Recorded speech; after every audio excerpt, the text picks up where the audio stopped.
Olá, pessoal. A partir dessa terça-feira, a gente vai encontrar o presidente Lula para um bate-papo, uma conversa, né? Leve, uma conversa solta. Ele recebeu um calhamaço de papel aí, com milhões de coisas. Agora, imagina, 37 ministérios fazendo coisas, viajando pelo Brasil, viajando pelo mundo. É muita coisa para conversar. Claro, a gente não pode falar tudo num programa só. Então, vamos começar leve, já com cobrança, né? Todo mundo comentou ontem, né? Ministério do Namoro falou e agora? Deu para comemorar alguma coisa ontem? Eu pensei em criar o Ministério do Namoro, mas aí teria que ser eu o ministro, então... O Alckmin faz isso, né? Ele pega um cargo e pega outro também, né? Eu resolvi não criar por conta disso. Mas ontem foi um dia importante, eu acho que para quem namora, para quem é casado, eu espero que todo mundo tenha curtido o dia de ontem da melhor forma possível. Mas o dado é isso, show. Veja, nós estamos dia 1º de junho, sabe, 6 meses depois que nós começamos a governar o país.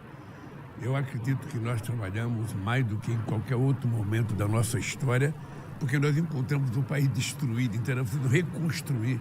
E quem sabe, quem já reformou uma casa, quem já reformou uma garagem, quem já reformou um muro, sabe que fazer a reforma e reconstruir é muito mais difícil do que fazer uma coisa nova.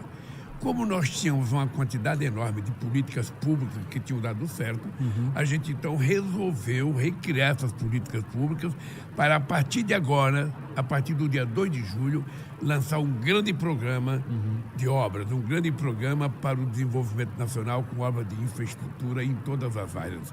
É isso que vai acontecer no país e por isso eu estou satisfeito, sabe, com o trabalho que nós estamos fazendo. Bom, 37 ministérios e muita coisa sendo feita. Agora eu queria tocar um pouquinho, talvez no que toque mais as pessoas, né? O bolso, né? Esse órgão sensível que todos nós temos, são várias pequenas coisas que ao longo desses meses a gente foi notando, né? O salário mínimo, eu até anotei aqui, porque é muita coisa, gente. Salário mínimo é aumento real, né? A correção da tabela do imposto de renda, que atende 13 milhões de pessoas. Preço dos combustíveis, de gás, de cozinha, em casa, isso faz muita diferença. O Minha Casa Minha Vida é uma coisa também para frente, que também vai tocar no bolso. Antecipação do 13º para os aposentados, enfim, muita gente também. O Nova Bolsa Família, aquele que você falou, né, que era um programa anterior. São várias coisas, mas que no final das contas você vai somando, né, e vai melhorando a situação para as pessoas, né? Olha, eu sempre disse, desde que eu ganhei em 2003, que governar é como você plantar uma árvore. Ou seja, você plantou uma árvore frutífera, você tem que aguar, tem que ter sol e você tem que esperar os frutos aparecerem. Primeiro aparece uma flor, depois aparece um botão, depois esse fruto vai crescendo, vai ficando bom, vai ficando maduro, a gente come. Ou seja, nós estamos nessa fase de que amadureceu já. Nós já sabemos, sabe, o que fazer daqui para frente. Nós sabemos que nós temos que fazer muito mais do que nós fizemos em qualquer outro mandato que nós tivemos, porque nós precisamos reconstruir o Brasil. Eu chego em estado por aí, cada estado que eu chego, eu pergunto se alguém lembra alguma obra de infraestrutura feita pelo governo passado. Ninguém lembra. Ninguém lembra. Ninguém. Em nenhum estado que eu vou, ninguém lembra de obra. Então, nós temos que reconstruir. Só para você ter ideia, o senhor, nós encontramos 14 mil obras paradas. 14 mil. Só na área da educação são 4 mil obras paradas. No Minha Casa Minha Vida são milhares de casas que ficaram paradas desde o tempo do governo Dilma. Então, tudo isso é um processo de estudar para saber se a estrutura está boa, para a gente reconstruir essas casas, para a gente refazer a escola de tempo integral, para a gente refazer as creches. É quase 3 mil creches que estavam paralisadas. Então, esse trabalho é extraordinário porque o Ministério é muito bom, as pessoas são muito capazes, as pessoas estão com muita vontade, mas muita vontade mesmo.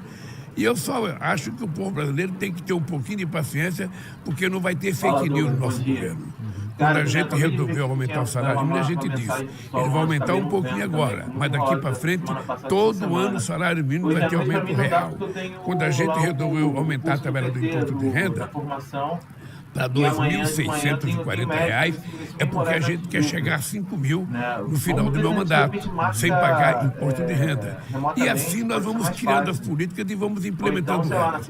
Eu, sinceramente, estou extremamente satisfeito. Eu tenho combinado viagens aqui dentro com viagens para o exterior, porque é preciso recuperar a capacidade do mercado interno brasileiro, e o Brasil estava alijado de política internacional. Então, nós, eu espero que acompanhe isso. nós vamos trabalhar muito. Vamos trabalhar muito, porque o povo brasileiro está com muita expectativa. Ele quer emprego, ele quer salário, ele quer educação de qualidade, ele quer ter área de lazer, quer ter acesso à cultura. E tudo isso está dentro do nosso planejamento para recuperar o país até 2006, entregar esse país melhor do que eu já entreguei em 2010. De certa maneira, tudo isso que você está falando, né, está um pouco encapsulado ali, englobado nessa viagem para Pernambuco, né? Essa viagem para Pernambuco você fez uma visita a uma fábrica incrível, né? Uma fábrica num lugar que era a Zona da Mata, que era um trabalho brutal, que é cortar cana, né?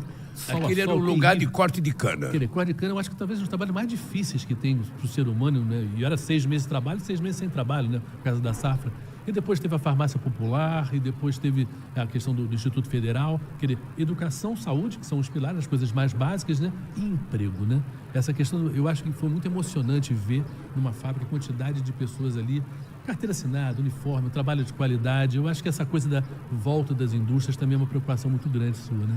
Olha, eu não sei se você percebeu que nós fizemos uma redução no preço dos carros populares. Sim. Porque, veja, você tem indústria automobilística produzindo carro, o povo não tem dinheiro, não pode comprar, o povo está endividado. E uma coisa importante, show, é que nós estamos preocupados em encontrar uma saída para 72 milhões de brasileiros e brasileiras que devem. Devem qualquer coisa e estão com o nome sujo no Serasa. Ou devem porque usaram o cartão de crédito para comprar comida, ou devem porque usaram o cartão de crédito para enfrentar a pandemia. E nós queremos ajudar essa gente. Por isso é que nós estamos criando um programa chamado Desenrola, que nós queremos desenrolar, porque ele não for desenrolado, que vai ficar enrolado somos nós, porque nós prometemos durante a campanha e nós vamos garantir isso para o povo, encontrar um jeito de livrar o nome da pessoa para ela poder voltar à normalidade do consumo. Tá? Então, veja, nós reduzimos um pouco o preço do carro. Você viu, eu estava vendo a notícia hoje que, sabe, já né? vai durar um mês, vai acabar o programa.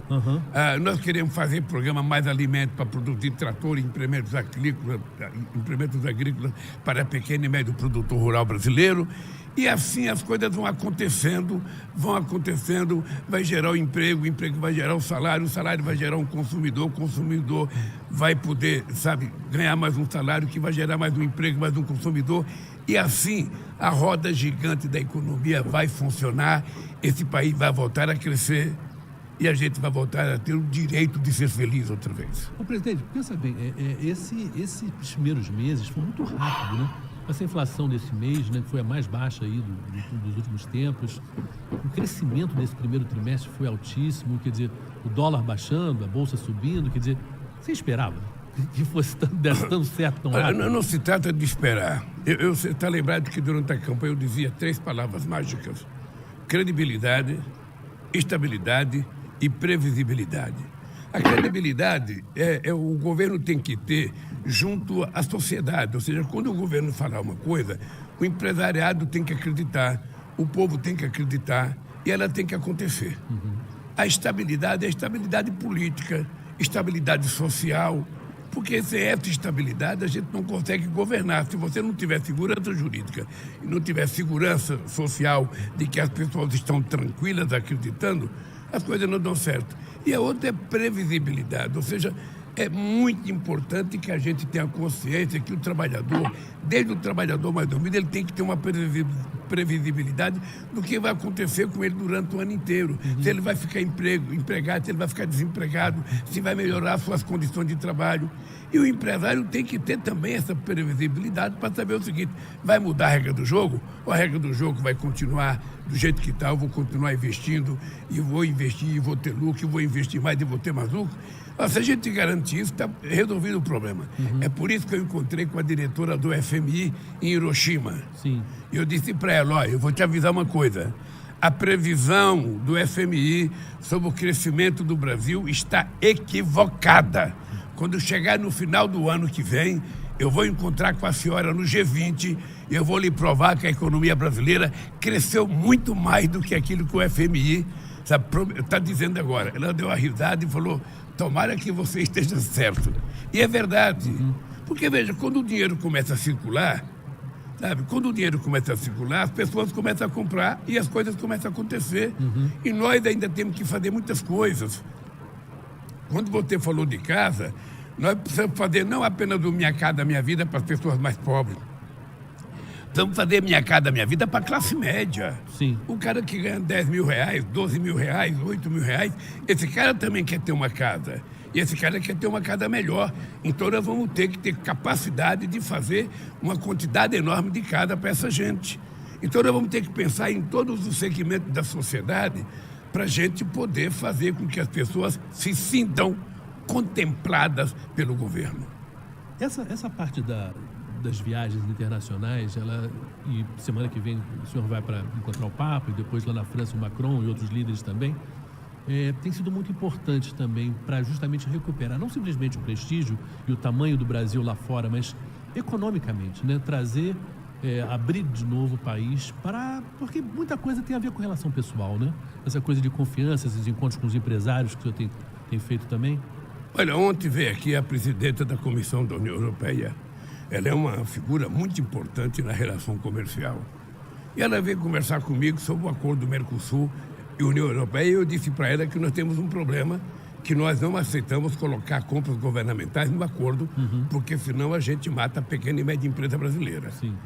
O que ela disse para mim, presidente, o que é importante é vocês colocarem no papel o que vocês querem, nós colocamos no papel e vamos ver se até o final do ano faz acordo. Eu quero fazer um acordo. E se Deus quiser, quero fazer até o final do ano. Eu estou indo à Itália visitar o Papa. Mas sabe quantos anos faz que não vem um governante italiano ao Brasil? Muitos anos, muitas décadas. Ora, nós temos 30 milhões de italianos e descendentes de italianos aqui no Brasil. Eu acho que o Brasil é o maior país italiano fora da Itália. Então, o cara não vem aqui por quê? Ou porque ele não é convidado, ou porque ele não se sente bem-vindo aqui. Eu vou tomar a iniciativa. Eu quero não apenas encontrar com o Papa, mas eu quero encontrar com o presidente da Itália. E depois eu vou participar de um debate econômico em Paris. Sabem que eu vou fazer o encerramento do encontro econômico. Depois o Alckmin vai na CELAC, que é em Bruxelas, numa reunião da América Latina com a União Europeia. Eu vou pedir para o Alckmin ir, para mim poder fazer mais umas viagens aqui dentro do Brasil. Essas viagens aqui no Brasil, sexta-feira, né, tem essa ferrovia Norte-Sul, que é super importante, né? Um projeto tão antigo, né? Se falava há tanto tempo, e é o último trecho agora que vai ser inaugurado. Essa relação com o agronegócio é muito importante. O agronegócio, obviamente, é um esteio aí da nossa economia. E essa coisa está se voltando a se aproximar, porque lá atrás, né, no seu governo, se investiu muito no agronegócio, né? Olha, o Shoa, deixa eu te falar uma coisa e falar para as pessoas que estão nos assistindo aqui. Eu nunca tive problema com o agronegócio. Eu nunca tive problema. Eu governei 8 anos nesse país. Eles sabem tudo que nós fizemos por eles. Eles sabem que nós temos muita responsabilidade com o salto de qualidade que deu a agricultura brasileira por causa do financiamento que nós fazíamos, financiamento de máquinas. No nosso tempo, uma dessas máquinas coletadeira grande que parece um robô, essa máquina era financiada com 2% de juros ao ano. Hoje eles estão pagando 14% ou 18% de juros ao ano. Então eles sabem que do ponto de vista econômico eles não têm problema conosco, do ponto de vista de financiamento. O problema pode ser ideológico. Se é ideológico, paciência. Paciência, a gente vai estar em campos opostos. Eu fiz questão de dizer na Feira de Pernambuco o seguinte: olha, não há incompatibilidade entre o pequeno e médio produtor e o grande produtor. Não há incompatibilidade. Isso está na cabeça de quem não quer pensar direito. Porque, na verdade, o Brasil precisa dos dois. Os dois são complementares.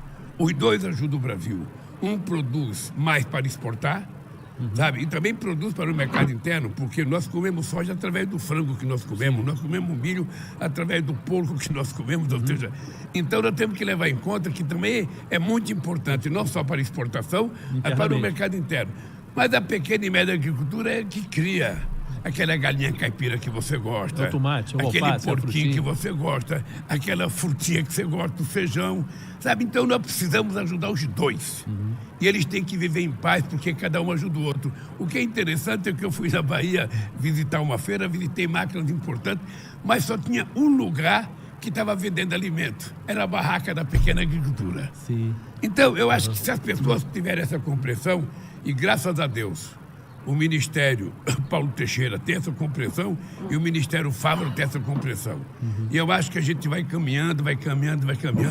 Nós vamos anunciar o Plano Safra agora, tanto para a agricultura familiar quanto para o agronegócio, e eles vão perceber que da parte do governo não há nenhuma objeção a eles. O que nós queremos é que todos produzam, cresçam e que o Brasil cresça junto. Porque a agricultura familiar emprega muita gente, né? Porque quando a gente vê essas máquinas desse agronegócio, também não é tanto emprego assim, né? Porque é muito tecnológico, né?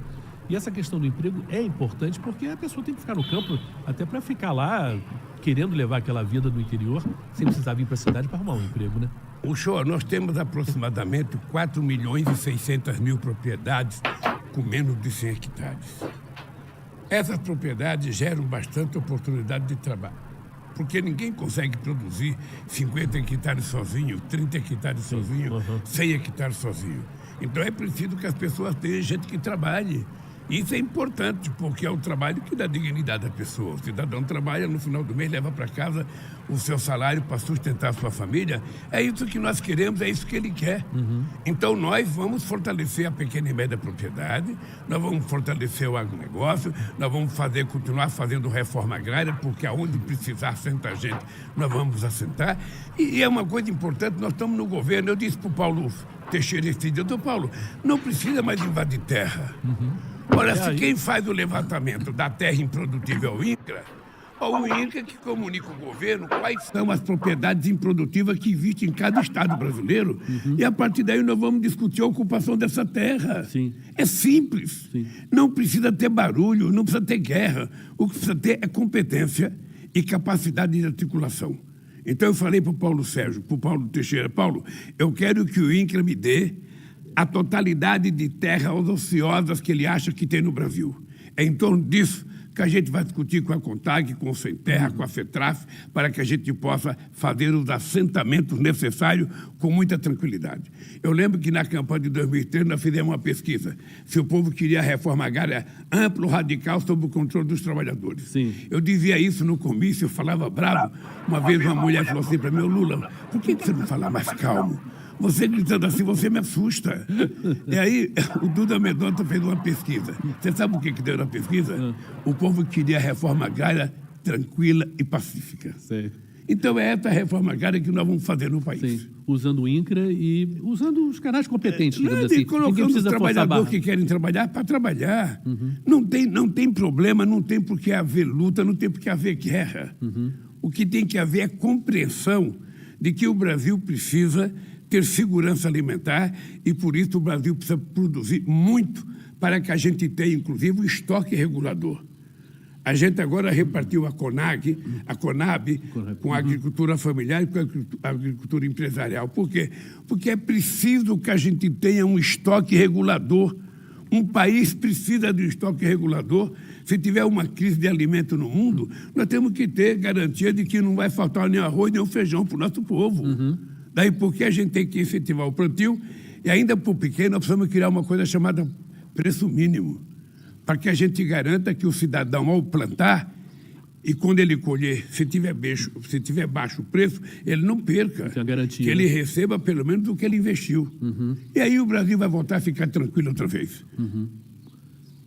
Nessas viagens do interior, eu queria uma coisa mais pessoal do senhor, presidente. Lá atrás, 20 anos atrás, né, exatamente, quando começou 2003, e você começava a viajar pelo Brasil, aí já como presidente, não como candidato, e essas viagens de agora, o que às vezes você se vê comparando o lá atrás e o agora? Eu viajo o Brasil, na verdade, desde 1975. Depois eu comecei a viajar por conta das greves e depois por conta da criação do PT.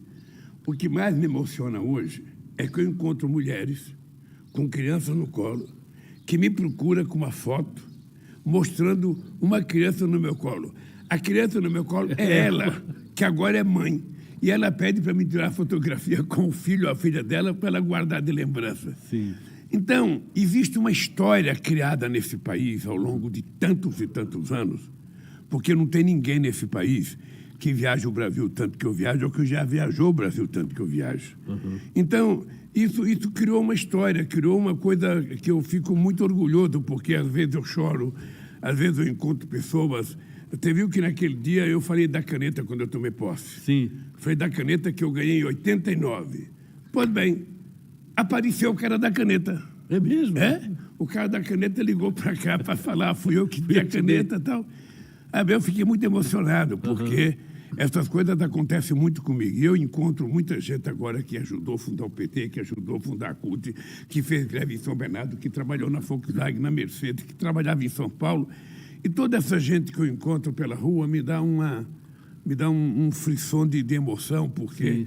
eu acho que eu estou ficando um pouco mais experiente, não mais velho, mas mais experiente. E a gente vai ficando com o emocional mais forte. Sim. Mais forte. Eu me emociono com muito mais facilidade. Mas o que é importante é o seguinte, é que está nascendo uma juventude que quer um Brasil melhor do que aquele que eu queria quando eu tinha 18 anos de idade. O mundo evoluiu, as pessoas mudaram, e nós não podemos permitir que as coisas ruins tomem conta da humanidade. Nós precisamos acabar com a fake news. Por isso, eu queria aproveitar o show e fazer um apelo.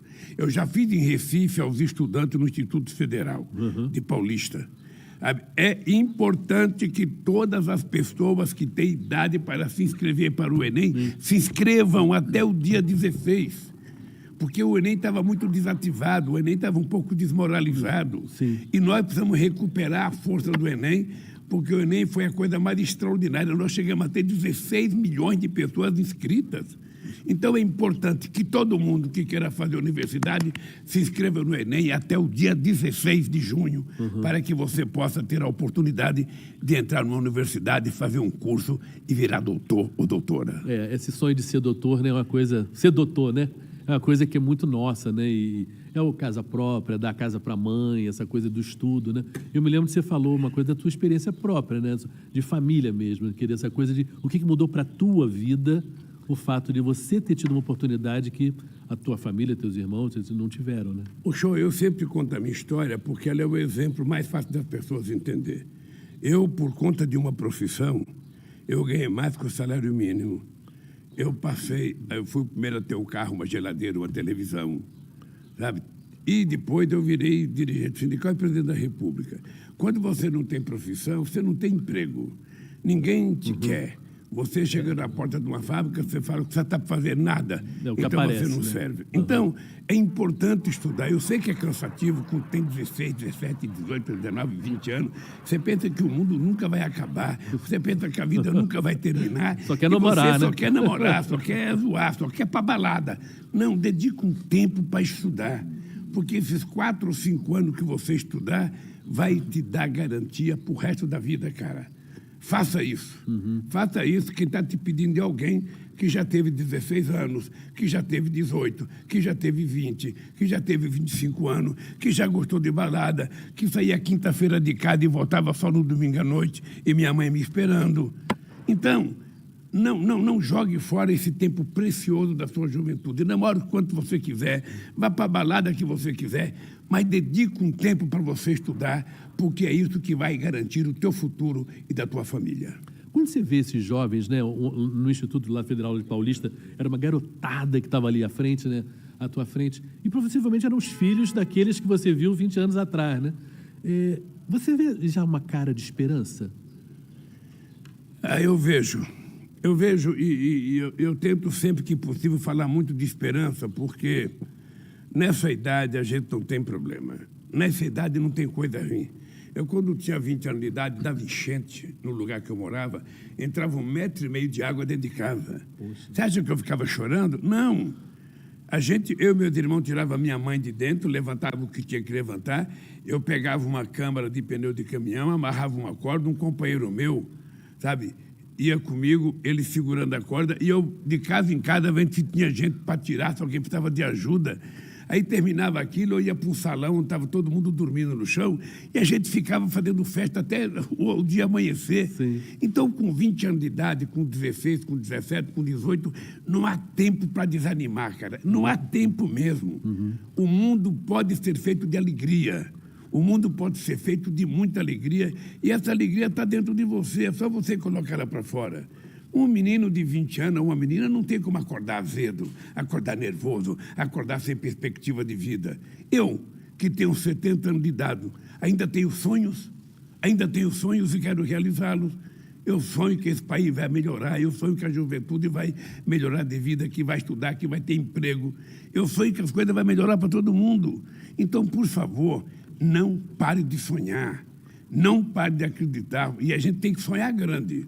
Porque se a gente sonha pequeno, o que a gente vai construir é pequeno. E eu sonho sempre coisas grandes, porque assim eu estou motivado a construir as coisas que eu sonhei. Eu vejo no senhor um sentimento de urgência, né? Um sentimento de impaciência de que as coisas se resolvam, melhorem muito rápido, né?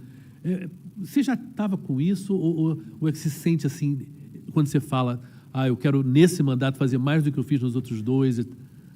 O problema é que o mandato é muito curto. Num país em que você tem todas as dificuldades legais para fazer uma obra qualquer, para fazer um investimento, que você tem fiscalização, que você tem Tribunal de Contas, que você tem impeditivos, que você tem um Congresso, que muitas coisas têm que passar pelo Congresso, é normal. O mandato de 4 anos, às vezes você não consegue aprovar um projeto importante. Se a gente for lembrar o Obama, o Obama quase que não aprovou nenhum projeto nos Estados Unidos. Então, eu tenho pressa. E essa pressa eu costumo passar para meus ministros. Eu costumo passar. Cada um que eu converso, quinta-feira eu vou ter uma reunião com os ministérios para cobrar pressa. Não há tempo a perder. Não há tempo para conversa fiada. Ou seja, nós temos que levantar de manhã trabalhando, parar de trabalhar o mais tarde possível da noite e no dia seguinte levantar cedo outra vez. O povo está precisando ver o Brasil andar de cabeça erguida e nós fomos eleitos para isso. E é isso que eu passo para meus ministros, para minhas ministras. Sabe, nada de ter medo de cara feia, nada de ficar colocando, mas tem dificuldade. A dificuldade existe para a gente vencer. Sabe, quando a gente é oposição, aí você fala, eu acho, eu penso, eu acredito. Mas quando você governa, você não acha, não pensa, não acredita. Você faz ou não faz. E nós temos que fazer. É isso. Maravilha. Simples assim. Nós temos que fazer. O tempo do acha era o tempo da eleição. O tempo da acredita era o tempo da eleição. Sabe? Agora não, agora é fazer. Se tem uma coisa difícil, desenrole e faça. Porque é assim que a gente governa um país. Eu acho que estamos muito bem para terminar, eu acho que essa entrevista com esse final, porque esse final é muito otimista e é muito positivo. Uma coisinha, que é mais leve, né? Vamos terminar. Seleção brasileira, vai jogar aí 2 jogos aí, essa seleção brasileira, pensando aqui a Copa do Mundo, já 24 anos a gente sem ganhar. Guiné e Senegal são amistosos, sem técnico. Faltava o Ministério da Seleção Brasileira? Eu acho que é triste isso. Eu acho que é triste a gente ter uma seleção que é considerada a melhor seleção do mundo e a gente não ter técnico. Tá? O que é mais grave é que eu acho que a gente hoje não consegue formar uma grande seleção porque a gente não tem os jogadores da qualidade que a gente teve em 70. Todos homens formados, sabe, todo mundo calejado. A gente não tinha só meninas, a gente tinha homens jogando na seleção, a começar do Pelé, com 30 anos de idade. Eu lamento, eu estou mais triste até porque o Corinthians está caindo aos pedaços. Eu assisto o jogo do Corinthians, eu tenho vontade de deitar no sofá e não levantar durante muito tempo de vergonha. O time não está jogando bem, não está jogando bem. O meu Vasco também não está jogando bem. Eu sou vascaíno e brigo muito com a Janja, que ela é flamenguista, mas eu acho que não está bem. O futebol brasileiro não está bem. A gente já não é mais o melhor futebol do mundo. Hoje, a gente virou um país exportador de jovens jogadores que ficam experientes no exterior. A gente vende eles com 17 e compra eles com 34. Essa é a lógica do futebol brasileiro. Então, eu lamento que a nossa seleção ainda não esteja preparada para disputar os grandes eventos. Esse dia eu ouvi a seleção sub-20 brasileira, com jogadores experientes, perdeu para Israel. Verdade. Seria inimaginável, né? Não tem explicação. Presidente, vamos encerrar aqui, mas eu gostaria que o senhor falasse uma coisa. Essa foi a primeira das conversas que a gente vai ter. Vamos ter muitas aí agora ainda até para frente. E é importante a gente falar com as pessoas que estão na cidade, que as pessoas estão indo trabalhar agora, já estão no trabalho, a pessoa que está em casa ainda cuidando dos filhos.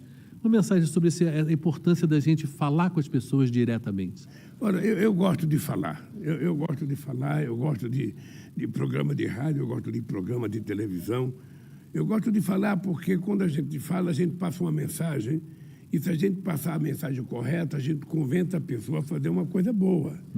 Eu, você e milhões de pessoas decentes nesse país estamos numa guerra contra fake news. Nós precisamos derrotar o ódio.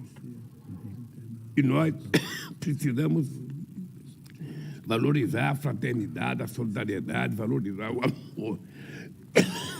Então, eu acho que nós estamos numa fase de muito trabalho. Eu, da minha parte, o show, eu quero que você saiba o seguinte, eu toda terça-feira estarei pronto para discutir o assunto que você entender que deve ser discutido. Você é o jornalista, você pensa o assunto e você chega, eu vou checar esse cara. Hoje eu vou ver se esse cara está preparado, vou ver se esse cara sabe das coisas, porque eu acho que o povo vai gostar. O povo vai gostar. A gente pode começar com 10 pessoas vendo a gente, daqui a pouco vai ter 20, daqui a pouco vai ter 30, daqui a pouco vai ter 50, e daqui a pouco a gente está falando para o Brasil inteiro. Tá? É isso, eu estou muito feliz de você estar aqui, muito feliz de trabalhar com uma figura extraordinária como você, não apenas como profissional, mas como homem, sabe, como ser humano. E eu acho que a nossa FECOM, ela acertou muito quando te contratou. Parabéns. Valeu, obrigado, presidente. Eu queria agradecer a todo mundo que está ouvindo a gente. Gente, e como as coisas mudaram, né? Antes tinha que ouvir ao vivo, mas depois você vai encontrar isso também no YouTube, vai poder ouvir mais tarde. As pessoas estão em casa, estão no carro, estão trabalhando, estão ouvindo a gente agora e vão poder ouvir depois também. Foi um prazer realmente estar aqui com o presidente, vai ser um prazer enorme realmente repetir esses encontros toda terça-feira. Um grande abraço para todo mundo, né? E um bom dia para todo mundo. Um abraço, gente, e até a próxima terça-feira, se Deus quiser. Abraço, show. Abração.